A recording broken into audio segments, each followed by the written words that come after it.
ক্যারিয়ারের শুরুতেই কাটার বলের মাধ্যমে ব্যাটসম্যানদের বেশ ভুগিয়েছেন বাংলাদেশের মুস্তাফিজুর রহমান।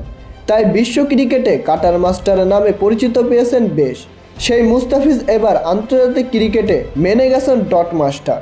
হ্যাঁ দর্শক, আমি সত্যিই বলছি ডট মাস্টার। অনেক আগেই স্বদেশীয় ক্রিকেটার সাকিব আল হাসানকে ছাড়িয়ে গেছেন মুস্তাফিজুর রহমান। সামনে ছিল কেবল নিউজিল্যান্ডের তারকা বোলার টিম সৌদি। আর এবার আফগানিস্তানের বিপক্ষে দ্বিতীয় টি-20 ম্যাচ শেষে টি-20তে তাকেও পেছনে ফেলেছেন মুস্তাফিজুর রহমান। আর তাতে করলেন এক বিশ্ব রেকর্ড। বিশ্ব টি-20 ক্রিকেটে এখন সর্বোচ্চ ডট বলের মালিক আমাদের মুস্তাফিজুর রহমান। অবসরে যাওয়ার আগে 126টি টি-20 ম্যাচের মধ্যে 123 ইনিংসে 2753টি বল করে টিম সাউদি ডট বল দিয়েছেন 1168টি। টি-20 ফরম্যাটে এতদিন এটাই ছিল সর্বোচ্চ ডট বলের রেকর্ড।